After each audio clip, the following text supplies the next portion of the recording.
అచ్చ తెలుగు కథలు వినడానికి విచ్చేసిన శ్రోతలందరికీ మీ కృష్ణమ్మ కథలు ఛానల్ తరపున స్వాగతం, సుస్వాగతం. ఈ వీడియోలో మీరు వినబోతున్న కథ పేరు గంగి గోవు. రచన వి హేమగారు. దీర్ఘంగా, హృదయ విదారకంగా ఉంది ఆ కేక. దొడ్డి వరండాలో పడుకుని ఉన్న సుభద్రమ్మ ముసలి ఆవు గంగ అరిచిన అరుపుకి ఉలిక్కిపడి లేచి కూర్చుంది. కళ్ళు నులుముకుంటూ వెళ్లి దొడ్లో చెట్ల చాటున ఉంచిన కుడితి బకెట్ అందుకొని దొడ్డి తలుపు తెరుచుకుని వీధిలోకొచ్చింది. గంగ ఎంత లేట్ చేసిందేంటి ఈవేళ? ఎందుకనో అనుకుంటూ గుమ్మం దాటి రోడ్డు మీదకి నడిచింది సుభద్రమ్మ. నిద్రమత్తులో ఉండడంతో గంగ అరుపులోని ఆర్తి ఆమె కనిపెట్టలేకపోయింది. ఆకలి బాధ అన్ని బాధల్లోకి మహా చెడ్డది. దానికి గొప్ప, బీద, చిన్న, పెద్ద అన్న వివక్ష లేదు సరికదా. మనిషా జంతువా అన్న భేదం కూడా లేదు. పాపం గంగ అని సణుక్కుంటూ కుడితి బకెట్టు గంగ ముందు ఉంచింది. ముసలిదైపోయిందని రోడ్డు మీదకి తోలేశాక కూడా గంగ రాత్రి అయ్యేసరికి రోజూ నా ఇల్లు వెతుక్కుంటూ వచ్చి మూసి ఉన్న దొడ్డి గుమ్మం వెలుపల గోడవార పడుకొని నిద్రపోయేది. అది ఇంట పుట్టిన దూడ పెరిగి పెద్దదై పాడి ఆవుగా మారి ఆ ఇంటికి కావలసిన పాలు ఇచ్చింది 15 ఏళ్లకు పైగా. సుభద్రమ్మకి 3వ కాన్పు సమయంలో జబ్బు చేసి పసిపిల్లకు పోతపాలు పోయాల్సి రావడంతో పాడి కోసం ఆవుని తోలుకొచ్చారు. ఆ ఆవు బిడ్డ ఈ గంగ. నుదుట నల్లని మచ్చతో, మల్లెపువ్వు లాంటి తెల్లని శరీరంతో అది గంతులేస్తూ పరుగులు పెడుతుంటే మహా ముద్దుగా ఉండేది. అప్పటికి 10 ఏళ్ల వయసున్న తన కొడుకు సురేష్ దానిని చేరదీసి దాంతో ఆడేవాడు. తరువాతి కాన్పుల్లో పుట్టిన లేగదూడల్ని పాలు మానగానే పొలానికి తోలిపెట్టినా దీన్ని మాత్రం తమ దగ్గరే ఉంచుకున్నాడు సురేష్ పట్టుదలతో. ఇది పెరిగి పెద్దదై పాలివ్వడం మొదలెట్టగానే 2 ఆవులెందుకని పెద్దావుని అమ్మేద్దాం అనేవాడు తన భర్త. కాని దానిని ఆయన పోయినప్పుడు ఆయన సూక్ష్మదేహాన్ని వైతరణి నది దాటించడం కోసం దానంగా ఇచ్చారు. తన పిల్లలతో పాటు సాకిన అభిమానంతో గంగని కొడుకు రోడ్డు మీదకి పంపించేశాక కూడా సుభద్రమ్మ దానిని దాని కర్మానికి వదిలేసి ఊరుకోలేకపోయింది. ప్రతిరోజు వంటింటి వ్యర్థాల్ని, కూరగాయ తొక్కులు, గంజి, మిగిలిపోయిన పదార్థాలు, పిల్లలు పారేసిన తినుబండారపు వస్తువులు, దొడ్లో మొక్కల మధ్య పెరిగిన గడ్డి లాంటివన్నీ ఒక పాత ప్లాస్టిక్ బకెట్లో చేర్చి దాచి గంగ గుమ్మంలోకి వచ్చి అరవగానే తీసుకెళ్లి దాని ముందుంచి ప్రేమగా దాని గంగడోలు నిమిరి సముదాయించేది. ప్రతి రాత్రి కొడుకు కోడలు మేడ మీదకి వెళ్ళిపోయిన తరువాత కుడితి బకెట్ ముందుంచి దాని మెడ నిమురుతున్న సుభద్రమ్మకి గంగలో ఏదో తేడా ఉందనిపించింది. వీధి దీపపు గుడ్డి వెలుగులో కేట్రాక్ట్తో మస్కలు కమ్మిన కంటి చూపుని కేంద్రీకరించి చూసిన సుభద్రమ్మకి గంగ కళ్ల వెంట నీరు కారుతుండడం తెలిసింది. ఏమైందే తల్లి నీకు అని అడుగుతూ దాని మెడ చుట్టూ చేతులు వేసి దాన్ని ఆప్యాయంగా కౌగిలించుకుంది సుభద్రమ్మ. నేల మీద పడుకుని ఉన్న గంగ అశాంతిగా అటూ ఇటూ దొర్లి అంబా అంటూ ఆక్రోశించింది. అంతలోనే గంగకు వెక్కిళ్లు మొదలయ్యాయి. బెక్కి బెక్కి పెద్దగా వాంతి చేసుకుంది గంగ. తుట్టెలు తుట్టెలుగా బయటపడ్డాయి ప్లాస్టిక్ సంచులు. గంగ కళ్ళు తేలేసింది. సుభద్రమ్మ వైపుగా చూస్తున్న గంగ కళ్లలోని జీవకళ క్రమంగా హరించుకుపోయింది. తన చేతుల్లోని గంగ శరీరం బరువెక్కడం తెలిసింది సుభద్రమ్మకి. గంగ ఇక లేదు అన్నది ఆమెకు అర్థమైపోయింది. ఆమె గుండెలలోని దుఃఖం పెల్లుబికింది. ఆ ఆవుని గురించిన జ్ఞాపకాలతో ఆమె మనసంతా నిండిపోయింది. సరిగ్గా 4 నెలల క్రితం ఆమె కడసారపు కూతురు శార్వరి పుట్టినరోజు జరిగింది. ఆమెకు 20 ఏళ్లు నిండాయి. ఆ రోజున అనుకుంది తను గంగకి కూడా 20 నిండాయి అని. కాని గోవు ఆయుష్ 20 సంవత్సరాలే కావడంతో శార్వరికి యవ్వనమైన వయసే గంగకి వృద్ధాప్యమైంది. వయసు ఉడిగిపోవడంతో చూలు పాలు కూడా ఆగిపోయాయి. అక్కడితో అది ఎవరికీ పనికిరానిదైపోయింది. అంతవరకు అది చేసిన ఉపకారమంతా కనుమరుగైపోయింది. ఆ రోజు ఆదివారం కావడంతో ఉద్యోగస్తులైన కొడుకు కోడలు కూడా ఇంట్లోనే ఉన్నారు. మధ్యాహ్నం భోజనాలు కాగానే కాసేపు నిద్రపోతానంటూ మేడ మీదకి వెళ్ళిపోయాడు సురేష్. కోడలు మీనాక్షి మాత్రం హాల్లోని వస్తువులు అటూ ఇటూ సర్దుతూ కిందనే ఉండిపోయింది. పిల్లలు టీవీ చూస్తూ కూర్చున్నారు. అంతలోనే దొడ్డి కుమ్మం తడుతూ ఎవరో కేక వేయడం వినిపించింది. తలుపు తీయడానికి తోసింది సుభద్రమ్మ. తమ ఇంటికి 100 గజాల అవతల ఉన్న 4 వీధుల మొగలు మాంసం కొట్టు పెట్టుకున్న పీర్ సాయిబు లోపలికొచ్చాడు. వచ్చావా? ఆ కొట్టంలో ఉన్నదే ఆవు చూడు అంది తన వెనకే వచ్చిన మీనాక్షి అతన్ని లోపలికి ఆహ్వానిస్తూ. పీర్ సాయిబు రాకెందుకో అర్థంగాక ప్రశ్నార్థక దృష్టితో కోడలి వైపు చూసింది సుభద్రమ్మ. గంగని అమ్మేస్తున్నా అంటూ ముక్తసరిగా జవాబిచ్చింది కోడలు. పీర్ సాయిబుకా? ఆక్రోశించినట్లుగా కెవ్వుమంది సుభద్రమ్మ.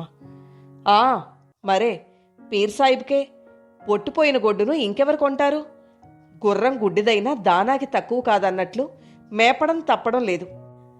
అది ఒట్టిపోయినా ఏ ప్రయోజనం లేని దీన్ని ముప్పొద్దులా మేపాలంటే మాటలా? పిల్లలు గలవాళ్ళం రుసరుసలాడింది మీనాక్షి. సందెడు ఎండుగడ్డి, అరబకెట్ నీళ్లు అంతే కదా అందామనుకుంది సుభద్రమ్మ. కాని కోడలి ధుమధుమలకి జడిసి తెరిచిన నోరు మూసేసుకుంది. తను మాట్లాడితే మాత్రం ఎవరు పట్టించుకుంటారు కనుక అని సరిపెట్టేసుకుంది. భర్త రాజ్యం తన రాజ్యం, కొడుకు రాజ్యం పరరాజ్యం అని ఒక సామెత ఉంది. కాని గంగి గోవు లాంటి సుభద్ర ఏనాడు ఏ రాజ్యం ఏలింది లేదు. అత్తగారు బతికుండగా ఆమె నోటికి జడిసి నోరు విప్పలేదు. ఇక ఇప్పుడు చూస్తే ఏం మాట్లాడినా పెడర్థాలు తీస్తూ తప్పులు పట్టే కోడలంటే భయంతో నోరు విప్పి మాట్లాడాలంటేనే వెనకాడుతోంది. చివరికి ఊరకుండిపోవడం అంత ఉత్తమం మరేదీ లేదనే నిర్ణయానికొచ్చేసింది సుభద్రమ్మ. కాని ముసలి ఆవు గంగని కబేలాకు తోలేస్తున్నారంటే ఆమె మనసులో దుఃఖం సుళ్ళు తిరిగి కళ్ళు చెమర్చాయి. మీనాక్షి పీర్ సాయిబుతో బేరమాడుతోంది. మరీ అంత తక్కువైతే ఎలాగా? అమ్మపోతే అడవి అన్నట్లుంది నీ వ్యవహారం. పీర్ సాయిబు ముఖం ముడుచుకున్నాడు. ఏమిటి అమ్మా, నీకు చెప్తాం. రోజు ఇతనా బడా శంభు దూద్ ఇచ్చినప్పుడు రేట్ జాస్తి ఉంటాది. ఇప్పుడు ఏముంది, బొమికలు తప్ప 200 రూపాయ ఎక్కువ బస్. నిద్ర పూర్తయింది కాబోలు. సురేష్ మేడ దిగి, మీనా ఏమిటి గొడవ అంటూ వచ్చాడు. ఏముంది, వట్టిపోయిన గొడ్డును వదిలించుకోవాలని ఈ సాయిబును పిలిచా. మరీ 200 ఇస్తానంటున్నాడు చూడండి. దీని పేడ విరగడైపోతే దొడ్లో పిల్లలకు ఆడుకునేందుకు కాస్త జాగా ఉంటుందన్న ఆశ. కాని మరీ అంత తక్కువైతే ఎలా ఇచ్చేసేది? నాతో ఒక్క మాటైనా చెప్పావు కాదేంటి? కోపంగా అడిగాడు సురేష్. అదే తప్పయింది మరి. అన్నీ మీకు చెప్పుకు చావాలి కాబోలు. నాకొక వ్యక్తిత్వం అన్నది ఏడిస్తే కదా. చిత్తు కాగితాలు పాత డబ్బాలు అమ్మేటప్పుడు మీకు చెప్తున్నానా? ఇది అంతే అనుకుని స్వతంత్రించా. సురేష్ భార్య ఠోకాయింపుకు నిరసనగా ముఖం పక్కకు తిప్పుకున్నాడు. చెమ్మగిల్లిన కళ్లతో మౌనంగా ఒక మూలగా నిలబడి ఉన్న తల్లి కనిపించింది. అతనికి ఏమనిపించిందో ఏమో కాని సాయిబ్ వైపు చూసి, ఇదిగో సాయిబు, మేమీ ఆవును అమ్మేది లేదు, నువ్వింక వెళ్ళిపోవచ్చు అంటూ నిష్కర్షగా చెప్పేశాడు. సాయిబు వెళ్ళిపోయాడు. బాగానే ఉంది మీ తీర్పు.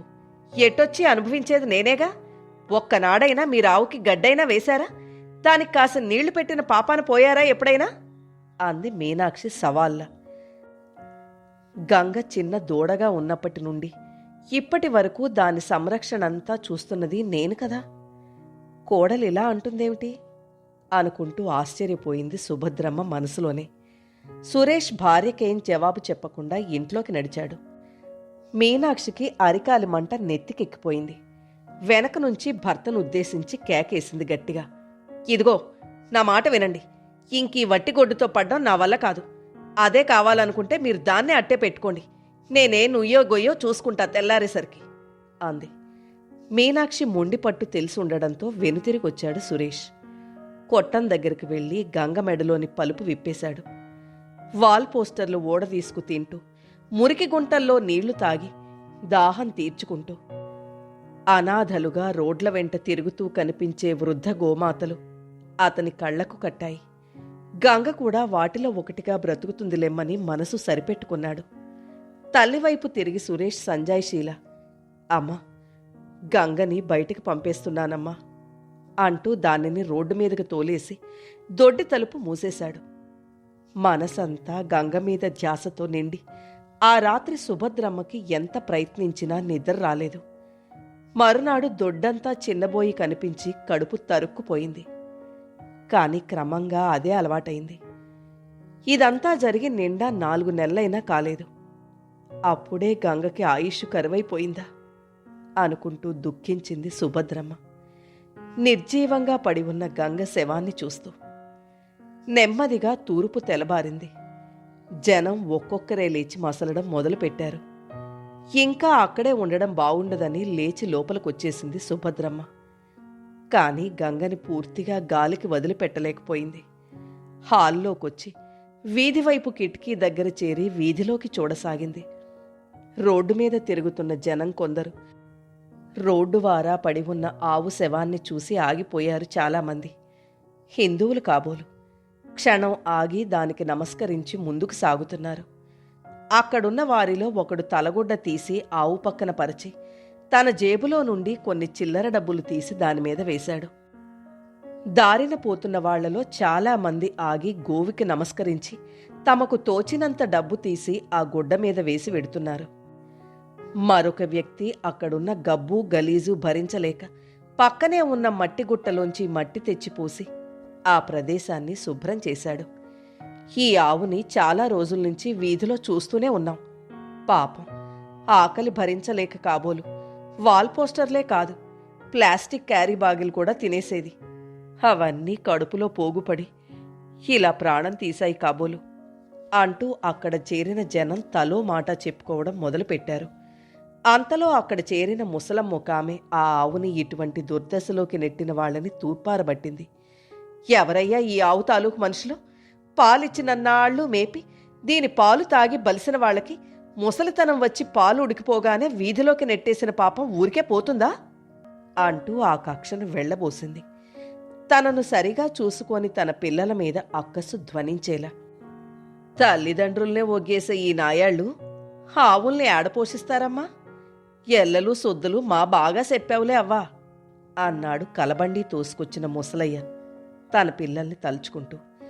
వీధుల్లో సందడికి మెలకువ రాగానే లేచి వచ్చిన మీనాక్షి, సురేష్లు వాళ్ల మాటలు విని మొహామొహాలు చూసుకున్నారు గుంభనంగా. సురేష్ మాట్లాడకుండా వెళ్లి దోసెడు చిల్లర తెచ్చి పరిచి ఉన్న తువ్వాల మీద పోశాడు. మీనాక్షి జరీ పూలున్న పట్టుచీర తెచ్చి క్షణక్షణానికి ఉబ్బిపోతున్న గంగ పొట్ట మీద కప్పింది. గబగబా దొడ్డివైపు వెళ్ళింది. ఇది వరకు గంగ ఉండే కొట్టాన్ని పీకి చదును చేసి అక్కడ బంతి మొక్కలు ఇంకా ఏవేవో రకాల కూరగాయల మొక్కలు పాతారు. బంతి మొక్కలు పూతకొచ్చాయి. ఆ పూలను తెచ్చి అత్తగారి ముందు పోసింది మీనాక్షి. దండగా గుచ్చమంటూ పూలకు తన కన్నీటి బొట్లు జోడించి మాల కట్టింది సుభద్రమ్మ. సుభద్రమ్మ గుచ్చిన దండలు తీసుకెళ్లి గంగమడలో వేసి కొమ్ములకు చుట్టి దాన్ని అలంకరించింది మీనాక్షి. ముఖానికి పసుపు రాసి కుంకం బొట్టు పెట్టింది. అగరవత్తులు వెలిగించి తెచ్చి అక్కడ పెట్టింది. వార్త ఎలా అందిందో మరి. ఆషామాషి టీవీ ఛానల్ వాళ్లు కెమెరా వగైరాలతో పరుగునొచ్చారు. హిందువులకు పరమ పూజనీయమైన గోమాత పరమపదయాత్ర అనే క్యాప్షన్తో దానిని ఈరోజే ప్రసారం చేయాలనుకుంటున్నామని చెప్పారు. ఒక భజన సంఘం వాళ్లు వచ్చి హరినామ సంకీర్తనం చేయడం మొదలుపెట్టారు. బట్టపరిచిన వ్యక్తి చాలినంత డబ్బు సమకూరగానే లారీ తీసుకురావడానికెళ్లాడు. కొందరు ముత్తైదువులు వచ్చి పసుపు కుంకాలతో గోవుకి పూజలు చేశారు. దీపం వెలిగించి తల దిక్కున పెట్టారు. ఈ సంరంభం అంతా చూస్తున్న సుభద్రమ్మకి దుఃఖం ఆగలేదు. బ్రతికుండగా పట్టెడు గడ్డికి గుక్కెడు నీళ్లకు నోచుకోని ఈ జీవికి చచ్చిపోయాక చేసే ఈ సంబరాలన్నీ ఏం మేల్చేస్తాయి అనుకుంటూ దుఃఖం పట్టలేక మనసారా ఏడ్చింది సుభద్రమ్మ. ముఖానికి కొంగు చాటు చేసుకొని గంగ పరలోక యాత్రకు సన్నాహాలు పూర్తయ్యాయి. గోవిందా గోవిందా అంటూ 10 మంది వస్తాదుల్లాంటి వాళ్లు పూనుకుని గంగ శవాన్ని బలంగా లేపి లారీ బండి మీదకు చేర్చారు.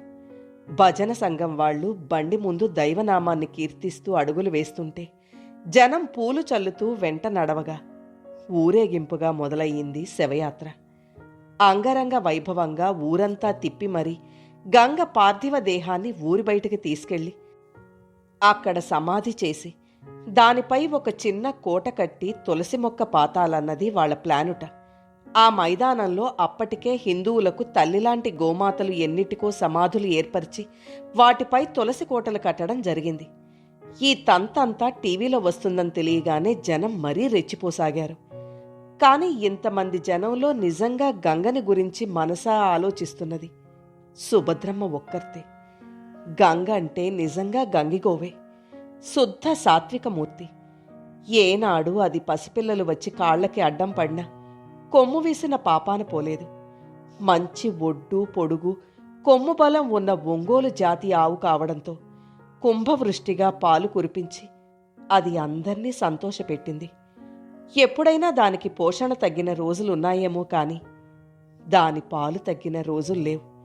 చూలు చూలుకి మధ్య అది చూడు కట్టి పాలివ్వడం మానేయగాని అప్పుడు పుట్టిన బిడ్డను అది పాలు విడవగానే అతనికే ఇచ్చే ఒప్పందం మీద గంగను పల్లెటూళ్ళలో ఉన్న ఒక రైతు మిత్రుని దగ్గరకు తోలి అది ఏనా పొద్దులుగా ఉందని తెలిసాక తిరిగి తెచ్చుకునేవారు.